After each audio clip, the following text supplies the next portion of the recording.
예루살렘을 아수르 이제 군대가 포위를 하게 됩니다.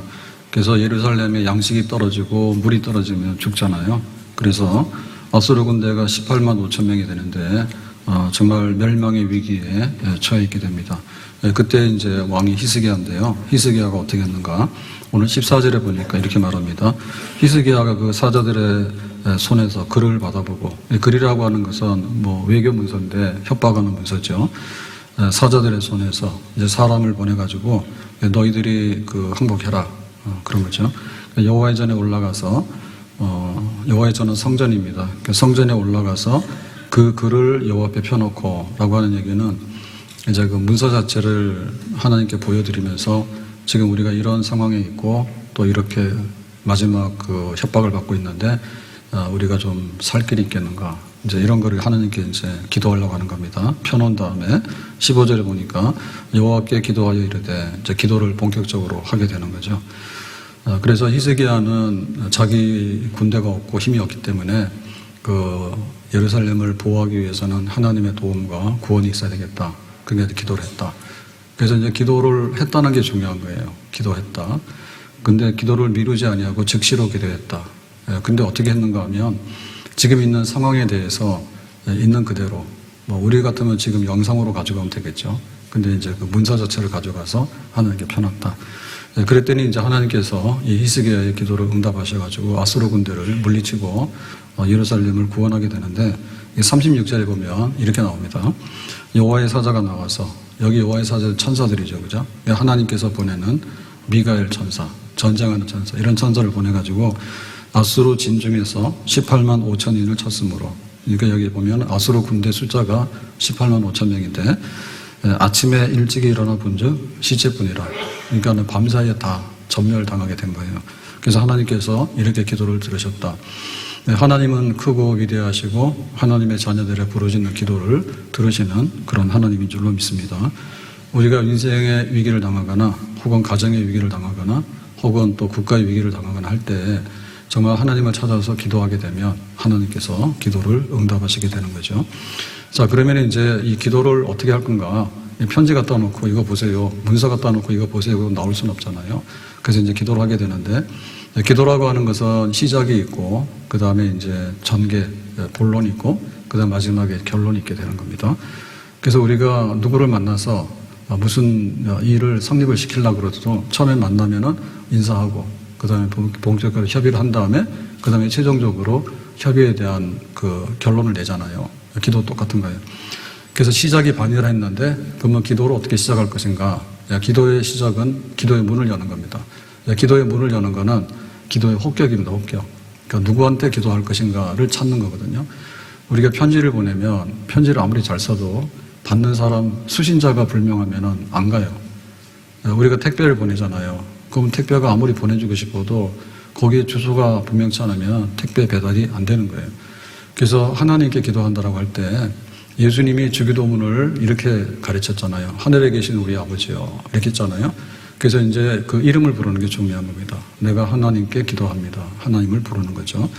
그러면 이제 하나님은 어떤 분이냐라고 할 때 표현을 여러 가지로 할 수 있는데 예수님은 하늘에 계신 우리 아버지요라고 단순화시켰는데 히스기야 같은 경우에는 하나님에 대해서 굉장히 좀 길게 얘기를 해요. 왜냐하면 그 하나님께 기도를 한다는 뜻입니다. 자, 16절에 보니까 이렇게 말했습니다. 그룹 사이에 계신 이스라엘의 하나님, 하나님을 불렀죠. 근데 하나님은 어디에 계셔요? 그룹 사이에 계신다. 그러니까 하나님은 하나님의 자리에 있는 겁니다. 아무데나 있는 게 아닙니다. 그러니까 거룩하고 영광스러운 그런 자리에 있는데 거기 이제 섬기는 그것이 누구냐면 천사들이에요. 그룹이라고 하면 천사들입니다. 천사들이 하나님께서 뭐 하라고 그러면 가서 심부름을 하고 평화를 전하고 그 다음에 전쟁하라고 하면 전쟁을 하고 그 다음에 또 찬양하라고 그러면 이제 하나님을 찬양하고 이렇게 하는 거예요. 그래서 이제 이스라엘의 하나님이다라고 했는데 그 이스라엘의 하나님이라고 하는 것은 뭐냐면 하나님의 백성을 택해서 그 백성에게 내가 하나님이다라고 하는, 그러니까 선택을 의미하는 선택. 계약 관계에 있는 하나님이다. 하나님은 하나님이 선택한 백성들에게 계약을 맺으시고 또 계약을 맺은 백성은 하나님을 계약대로 섬겨야 되고 그런 하나님이다. 그럽니다. 그래서 이사야 43장 1절에 보면 야곱아 너를 창조하신 여호와께서 지금 말씀하시느니라. 이스라엘아 너를 지으신 이가 말씀하시니라. 너는 두려워하지 말라. 내가 너를 구속하였고 내가 너를 지명하여 불렀나니 너는 내 것이라. 그러니까 이제 하나님께서 지명해서 불러서 내 것이다. 내가 책임지는 백성이다. 이렇게 말하잖아요. 그러니까 이스라엘의 하나님이 그런 하나님이에요. 지금 그 아수르가 강대해가지고 예루살렘을 이제 위협하고 항복하라라고 하고 있으니까 하나님의 백성이지 않습니까? 그러니까 이스라엘의 하나님, 우리의 하나님이지 않습니까? 우리하고 언약을 맺은 하나님이지 않습니까? 그 하나님 부르게 되는 거죠. 자, 근데 그 하나님 어떤 하나님이라고요? 네, 만군의 여호와여라고 했죠. 여기 만군이라는 얘기는 왕 중에서도 왕이다 이런 뜻입니다. 그리고 이제 바벨론에도 왕이 있고, 뭐 페르시아에도 왕이 있고, 그 다음에 헬라에도 왕이 있고, 그 다음에 로마에도 왕이 있고, 그 다음에 뭐 각 나라에 다 왕이 있어요. 근데 그 왕 중에 진짜 왕이 누구냐 할 때 하나님이다. 네, 그분은 영원히 하나님이다. 그러니까 왕 교체도 하지 않고 망하는 나라도 아닌 영원한 왕국의 하나님이다. 그랬습니다. 만군의 여호와요.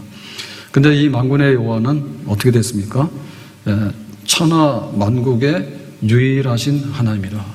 그러니까 이제 그 하나님과 비교할 수 있는 어떤 것이 없는 탁월하고 비교 대상이 없는 뛰어나신 하나님, 그런 하나님. 그러니까 정말 하나님 중에 하나님인 그분인데 그분은 주께서 천지를 만드셨나이다. 그러니까 이제 천지 만물을 지으신 하나님, 그렇게 말하는 거죠. 그래서 하나님, 우리를 아수르의 손에서 구원해 주세요라고 하는데 그 하나님 뭐예요? 그룹 천사들이 섬기는 하나님, 그 다음에 우리와 그 계약을 맺으신 하나님, 왕 중에서도 진짜 왕이 되신 하나님, 그런데 천하 어느 나라에 비교할 수 없는 그런 왕국의 왕이 되신 하나님, 그런데 그분은 천지 만물을 지으시고 창조하셨다. 그 다음에 창조한 후에도 어떻게 합니까? 내몰라로 하면 안 되잖아요. 그래서 그거를 유지, 보존, 관리하는 거거든요. 그걸 우리가 섭리라고 그럽니다. 참새가 날고 떨어지는 것도 하나님께서 지으신 참새가 때가 됐다 그러면 떨어지는 거고요. 아직도 때가 안 되다 보면 하늘을 날아다닐 수가 있는 거예요. 그러니까 하나님의 통치와 보호와 인도 속에 살고 있는 이 세상 가운데서 이 모든 것을 다스리고 모든 것을 결정하신 하나님께서 지금 상황에 대해서 내가 기도를 하겠습니다. 이런 뜻이 되겠죠. 내가 산을 향하여 눈을 들리라. 나의 도움이 어디서 올고 나의 도움이 천지를 지으신 여호와에게서로다. 그러니까 그 하나님을 알고 하나님을 부를 수 있으면 그 사람은 복이 있는 사람이 되겠습니다. 주 하나님 지으신 모든 세계 내 마음속에 그리워 볼 때 하늘의 별 울려 퍼지는 내 성 주님의 솜씨 노래하도다. 주님의 높고 위대하심을 내 영혼이 찬양하네. 주님의 높고 위대하심을 내 영혼이 찬양하네. 주님의 높고 위대하심을 내 영혼이 찬양하네. 주님의 높고 위대하심을 내 영혼이 찬양하네. 기도의 문을 여는 거, 그것은 하나님을 부르는 거거든요. 그러면 기도의 시작인데요. 시작이면 거의 절반이 다 된 거예요. 그러면은 무신론자들은 어떻게 할까요? 아무것도 없어. 이런 사람도 어떻게 될까요? 그냥 평범할 때는 그냥 아무것도 없어도 괜찮죠. 근데 다급하거나 위험한 일이 생기면 어떻게 돼? 뭐 응급실도 가야 되는 거고, 뭐 살 길이 있어야 되잖아요. 그럴 때 아무것도 없었다니까 뭐합니까? 그냥 찍소리 못하고 입 다물고 죽는 거죠. 그게 야호예요, 야호. 산에 올라가가지고 아무것도 없어. 내가 내 발로 올라왔으니까 소리나 한번 지르고 내려가자. 그래가지고 굉장히 허접한 겁니다. 야호 했는데 뭐가 있어요? 아무것도 없죠. 나라가 망하게 생겼는데 야호 해가지고 나올 게 뭐가 있어요? 아무것도 없어요. 그 이어령 그 교수가 세례를 받게 됩니다. 그래가지고 이제 자기 세례받은 소감에 대해서 얘기를 했는데요. 지금까지 나 혼자 잘난 척 하느라고, 다시 말하면 한국의 최고 지성인이라고, 그러니까 내가 지식을 쌓아야 되고 남보다 앞서야 되고 이런 거에 있어서 아둥바둥 했는 거죠. 돈 벌기 위해서 그렇게 하는 사람도 있지만은 자기가 그냥 지식이 많다. 이거를 남한테 뺏기기 싫은 거죠. 그러니까 아동다동하고 살았던 것이 너무나 힘들었다. 이제는 내가 내려놓겠다. 내가 예수님을 영접했기 때문에 세례받으면서 나는 죽었다. 그러니까 이제는 난 편하다. 이렇게 하거든요. 그러니까 이거 혼자 짐을 지고 살아간다는 얘기는 답이 없어요. 더군다나 국가가 위태로우면요. 아무것도 할 게 없어요. 데모하는데 뭐 하겠어요. 안 되죠. 네, 그래서 이제 그 인본주의자들, 네. 그래서 인본이라는 얘기는 그 자체로는 나쁜 건 아닙니다. 근데 인본이 최고의 마지막이다라고 하면 문제가 있어요. 네. 그래서 공자 같은 경우도 그랬거든요. 얼마나 인본입니까? 네, 수신제가 지구 평천하, 그리고 상강오륜 얘기 다 하니까 정말 인간으로 할 도리를 다 하잖아요. 근데 이제 하나님이 없기 때문에 공자의 마지막 얘기는 태산이 무너지는 것처럼 나도 무너지네. 그냥 그러고는 죽었어요. 그러니까 우리가 기도를 한다라고 할 때 누구한테 기도하지? 이게 없으면은 허탄하고 험한 거예요. 그렇게 살면 안 돼요. 그 다음에 이제 범신론자들이 있습니다. 범신론자들은 세상이 신들의 세계예요. 정말 신들이 움직이는 세상이라고. 그런데 이제 이런 경우에 막상 천지신명이라고 하지만 그 신명이 누군지 어떻게 알아요? 그러니까 이게 불분명한 거예요. 불분명하기 때문에 아무리 해봐야 누군가 구체적으로 해답을 내놓을 수 있는 그런 신은 없어요. 더군다나 그 신은 인격체가 아니거든요. 인격체가 아니에요. 그렇기 때문에 국가가 어떻고 가정이 어떻고 여기에 대해서 개념이 없어요. 범신이라는 얘기는. 그렇기 때문에 이런 식으로 사는 것도 막연해가지고요. 그냥 아무 도움이 안 됩니다. 그럼 이제 구체적으로 하나를 정해야 되는데 구체적으로 정할 때 바다에서 먹고 사는 사람들은 항상 안전이 문제예요. 내가 오늘 배 타고 나갔다가 안전하게 돌아오기를 원한다. 농사 짓는 사람은 농사가 소출이 많아야 돼. 잘못되면 기근이 오거나 태풍이 오면은 다 없어지거든요. 그 다음에 이제 소 키우는 사람들은 뭐냐면 소가 새끼를 잘 낳아야 돼. 소가 병들어서 죽어버리거나 불임이 돼가지고 새끼를 못 놓으면 큰일 나요. 그러니까 각각 자기들이 바라는 거기다가 어떤 신을 불러들이는 거거든요. 신을 불러들이는 거예요. 그래서 산삼 캐고 다니는 사람들은 재수가 좋아서 산삼을 막 만나야 돼. 그럼 산신령을 섬길 수밖에 없는 거예요. 구체적으로 어떤 대상이 있긴 하지만 그러나 그 대상이 있다 하더라도 그것이 진짜냐라고 할 때 내 마음속에 만들어 놓은 신일 수가 있는 거죠. 그게 바로 우상이거든요. 그게 바로 우상인 거예요. 그러니까 내 마음에서 뭐를 하고 싶은데 병 낫는다고 하면 병을 잘 고치는 그런 우상을 만드는 거고 그 다음에 자기가 돈이 모자라면 돈 많이 주는 우상을 만드는 거 그런 거거든요. 그러니까 자기 마음에서 나오는 거예요. 그러니까 자기 마음에서 나오는 거를 마음속에만 가지고 있으면 허전하잖아요. 그러니까는 불교에서도 나 자신이 누구인가라는 화두를 가지고 있는데 사실상 보면 도 닦을 때 보면 전부 다 불상을 엄청 크게 만들거든요. 청동 불상을 만들어가지고 벼락 맞을까봐. 벼락 맞을 불상을 뭐하러 만들어요? 벼락도 못 피하는 불상을. 그래가지고는 그거를 자꾸만 이렇게 형상화시키거든요. 그러니까 우상 숭배하는 사람도 내 마음속에 뭔가를 만들지 않으면 허전하고 자기들의 믿음이 없는 거야. 그러니까 이제 나무나 돌 이런 거를 가지고 이 공예품을 만드는 거예요. 그게 바로 핸드메이드예요. 내 손으로 만들어낸 작품들이 다 우상인 거예요. 다 보면. 그래서 우리가 뭐 마스코트다 뭐다 들고 다니게 보면 지가 만들었거나 지가 못 만들면 돈 주고 샀지 뭐요. 그러니까 그런 걸 가지고서 내 인생을 맡기거나 국가의 운명을 맡긴다는 얘기는 그거는 안 되는 일이죠. 네, 그래서 오늘 말씀에 하나님 부르면서 희석에 기도하는 것은 복 있는 사람이고 우리도 하늘에 계신 우리 아버지라고 부르면서 기도의 문을 열고 들어가면 되는 줄로 믿습니다. 자, 그러면 이제 기도를 하려고 그러면은 이거는 그냥 아수르 군대를 물리쳐서 우리를 구원해 주세요라고 하면 끝나는 거예요. 그러면 가서 1분 만에 다 용건 끝나고 나왔네요. 그러면 이건 안 되는 거죠. 우리가 지금 막 그 미국이랑 그 무역 협상하고 있는데 잘 안 되잖아요. 그리고 뭔가 상대방한테 가서 얘기를 하려고 하면 병원에 가서도 마찬가지예요. 병원에 가는 거는 병을 고치기 위한 거예요. 근데 병을 고치려고 하면 어디가 아픈지 말을 해야 돼. 가서 그냥 고쳐주세요 그러면 의사가 할 말이 없잖아요. 그러니까는 뭐 사진도 찍어라.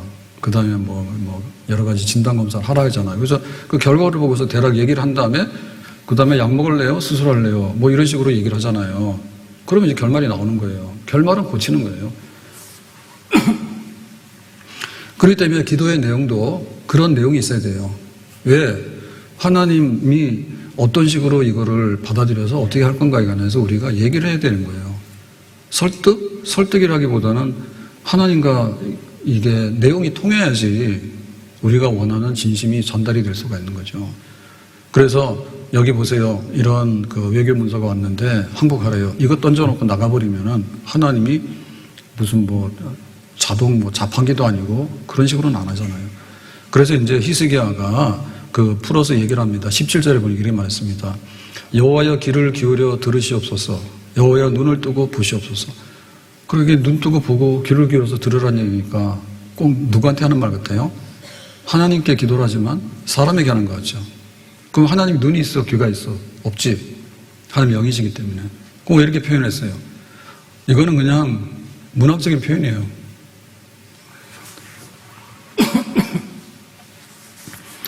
그냥 신인 하나님과 인간을 동성 동형 똑같은 모양의 성격을 가진 이런 표현으로 할 때 우리가 눈이 있고 귀가 있기 때문에 하나님도 눈이 있고 귀가 있지 않을까 그렇게 표현을 하는 겁니다. 그러면 눈이 있고 귀가 있다는 얘기는 뭐냐면 듣는 게 있다는 얘기고 그 다음에는 보는 게 있다는 거 아니에요. 그건 뭐예요 이게? 살아있는 거죠. 살아있는 거. 살아있는 거. 다시 말하면 살아계서 역사하시는 하나님. 그러니까 돌멩이는 눈이 있어 귀가 있어요. 아무것도 없지. 나무는 눈이 있어 귀가 있어요. 아무것도 없지. 보름달 보고 빌잖아요. 비가 와가지고 틀렸다니까. 비는 사람들 빌 게 없어졌어. 안 됐다. 그러면은 달이 귀가 있어 눈이 있어. 아무것도 없잖아. 옛날에는 그런 줄 알았지 그죠? 개수나무 토끼 이래가지고 동요를 불렀잖아. 근데 그 요즘에 동요 없어진 거 아시지? 안 불러. 가보니까 아무것도 없어. 거기는 물도 없고 사람도 할 수 없어. 근데 왜 달을 보고 비냐고. 없잖아요. 하나님은 살아계신 인격체란 거예요. 그래서 이 역사적인 상황 속에서 어떤 일이 벌어져 있기 때문에 그 상황을 인지하시고 우리에게 뭐가 필요한가 어떤 방법을 할 건가를 하나님이 아시는 거예요. 그래서 우리가 기도를 하게 되면 하나님이 살아서 역사하시는데 우리의 생각이나 우리 마음이나 우리 행동에 대해서 다 알고 어떻게 하라고 지시하시는 분이다. 다 보고 안다는 얘기죠. 그리스도 예수 안에 있는 하나님의 사랑에서 끊을 수 없다. 환난이나 공고나 박해나 기근이나 적신이나 위험이나 칼이나 그러니까 하나님께서 칼 맞을 것 같으면 다 아는 거고 배고파서 쓰러졌으면 다 아는 거고 박해를 받았으면 박해받는 상황을 다 아는 거고 하나님은 어떻게 건져낼까를 다 생각하고 있는 분이에요.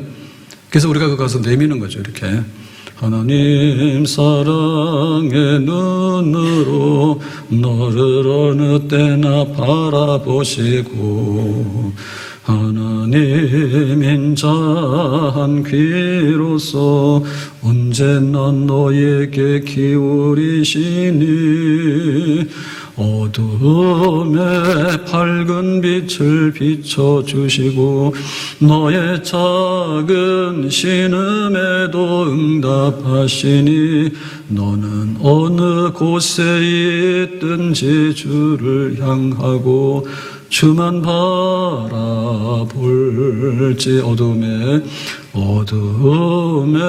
밝은 빛을 비춰주시고 너의 작은 신음에도 응답하시니 너는 어느 곳에 있든지 주를 향하고 주만 바라볼지라 주만 바라볼지라.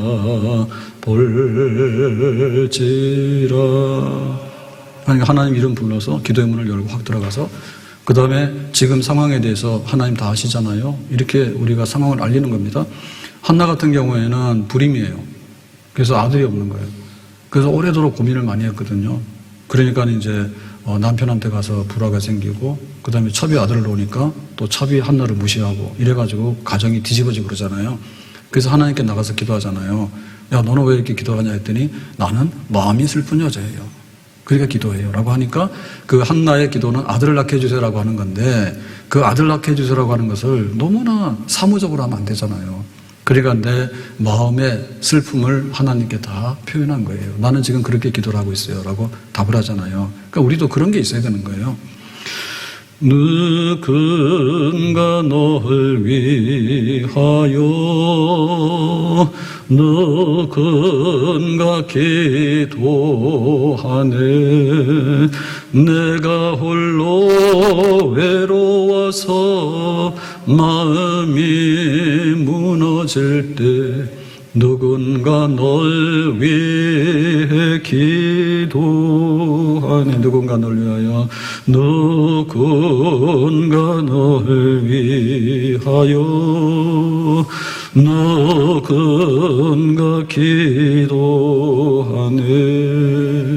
내가 홀로 외로워서 마음이 무너질 때 누군가 널 위해 기도하네. 자, 그래서 이제 하나님 다 아시잖아요. 그럴 때 이제 그 중에서 이제 하나님에 대해서 설득하는 겁니다. 그러니까 하나님 꼭 나에게 응답을 주셔야 될 사연이 있습니다. 이제 이걸 말하는 거거든요. 17절에 보면 그랬습니다. 사네립이 사람을 보내어, 그 아수르의 왕이죠. 18만 5천 명의 군대를 보냈습니다. 살아계시는 하나님을 회방한 말을 들으시옵소서. 이게 회방했다는 말은 신성모독이에요. 신성모독의 내용이 뭘까? 이런 겁니다. 18절에 보면 여호와여 아수르 왕들이 과연 열국과 그들의 땅을 황폐하게 하였고, 그러니까는 지금 아수르가 가장 강성할 때, 사네립 때 주변 나라들 다 치는 거예요. 그 주변 나라들이 다 항복했거든요. 그러니까 이제 그 땅을 황폐화됐죠.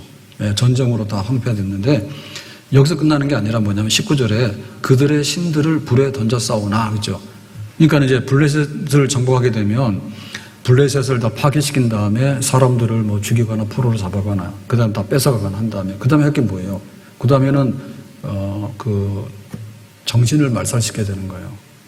정신을.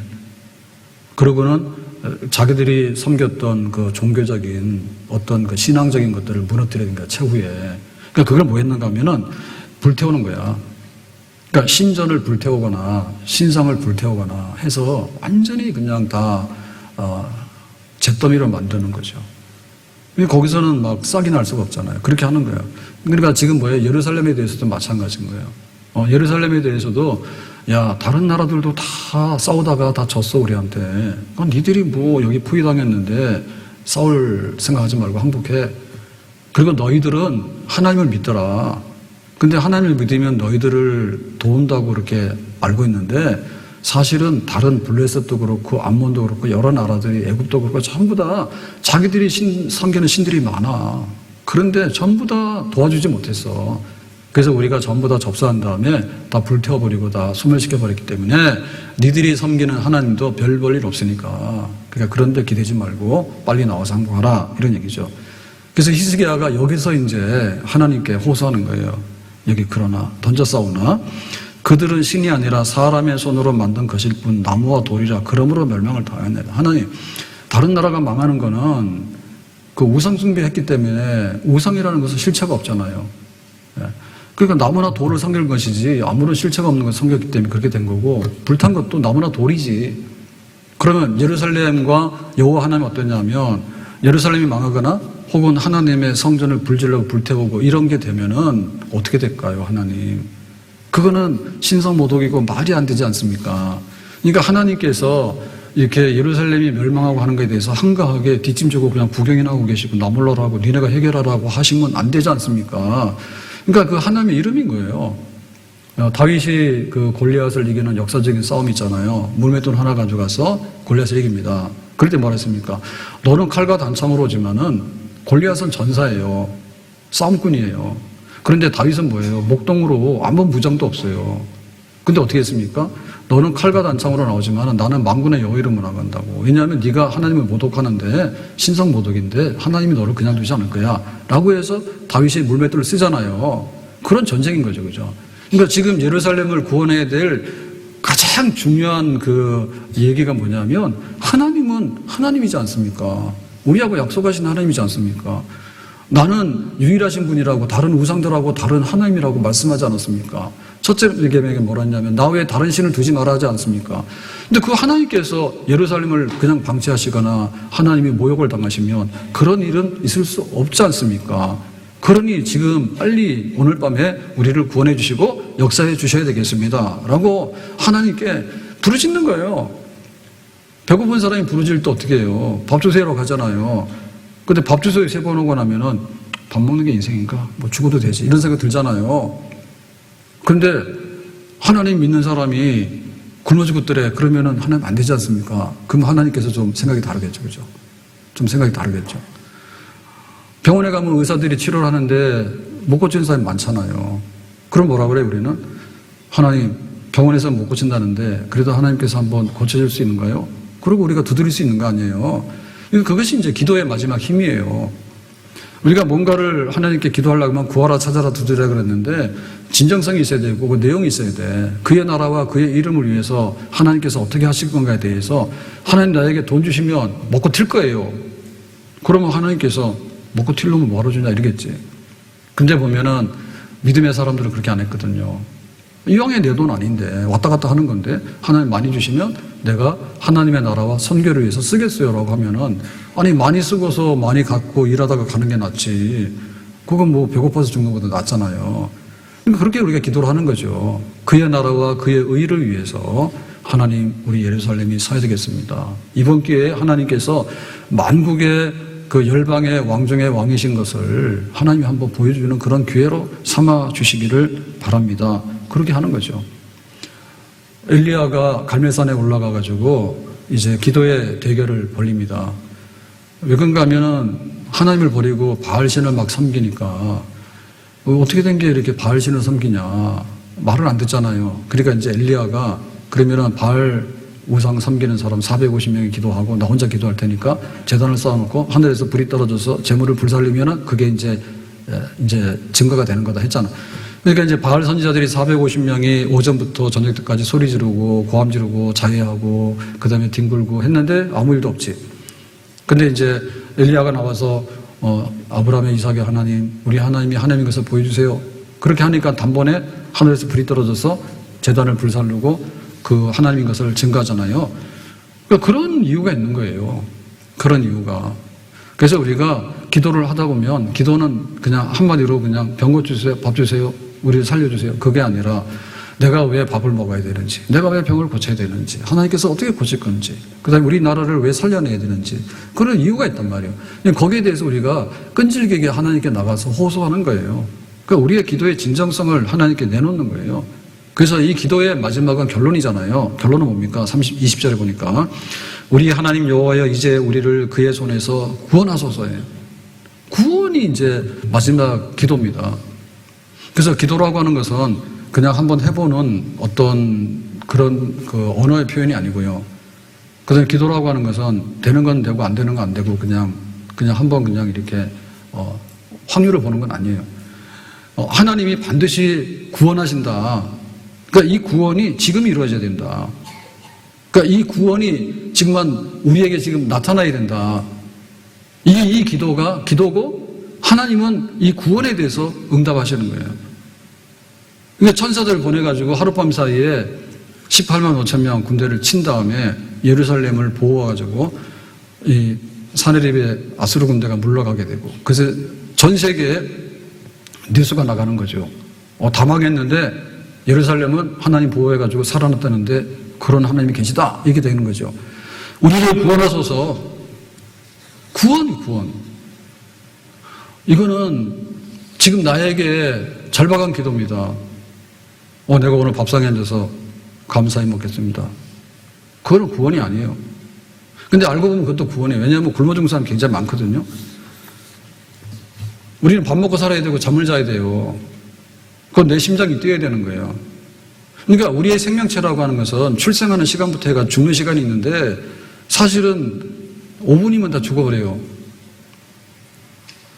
그러니까 항상 죽음을 달고 다니는 사람들이에요. 그래서 하나님 나를 구원해 주세요라고 하는데 우리는 그걸 인지를 못하는 거예요. 비행기 탈 때 누가 떨어질지 누가 알았어요. 비행기 타기 떨어져 죽더라고. 지금 우리가 자동차가 굉장히 많이 보급돼서 온갖 군데 다 다니잖아요. 그러면은 자동차가 없을 때는 교통사고로 죽는 사람이 있었느냐? 0명이야. 근데 자동차가 많이 보급되고 차들이 좋아질수록 사망률이 높아요. 사망률이 높은 게 아니라 사망 인구가 많아지는 거예요. 전체적인 합산을 하면. 이게 사실은 자동차 운전하려고 그러면 나는 이제 죽을지 모른다. 그렇게 생각하고 자동차 타고 다니는 거예요. 근데 우리는 그 사건을 모르는 거죠. 나의 사건이 아니기 때문에. 그러니까 우리는 날마다 죽음의 직면에 살고 있다니까요. 하나님께 매달려야 돼요. 내가 사는 동안에 내 생명이 온전하도록 위태위태할 때마다 하나님이 나를 보호하시고 나를 구원해 주시기를 바랍니다. 그렇게 해야 되는 거예요. 우리 가정도 마찬가지라고 보는데요. 지금 우리는 행복하게 살기 원하는데 행복하게 사는 것이 어디서 표현되냐면 가정에서 표현되지거든요. 그 성경에 보면은 아내는 포도나무 같고 자식들은 감람나무 같고 식탁에 둘러앉아서 이렇게 돼 있는데 이런 집이 잘 없어. 어제 핸드폰 뉴스에 보니까 전 국회의원하고 경기도지사였던 남경필 의원이 지금은 마약 퇴치 운동하고 개인 사업하는데요.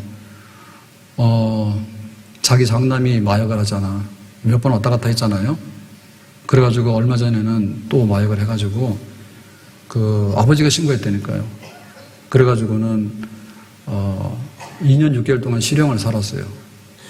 그래서 10월 1일이 만기 돼서 출소하는 날이에요. 그래서 여기 아버지가 가족들하고 그 아들 나오니까 간 거야.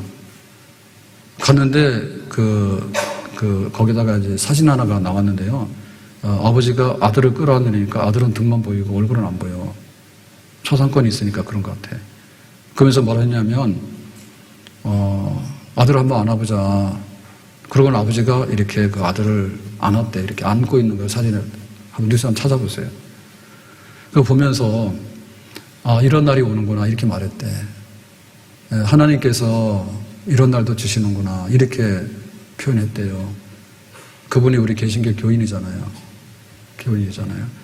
그 아들 때문에 2년 6개월을 기다린 거지.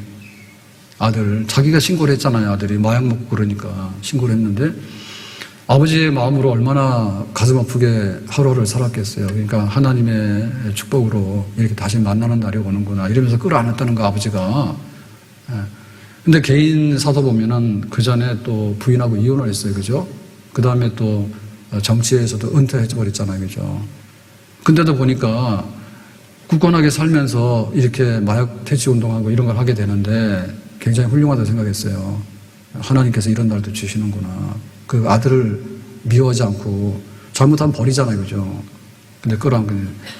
그러니까 한 가정이 온전하다고 하는 것은요. 그야말로 구원입니다.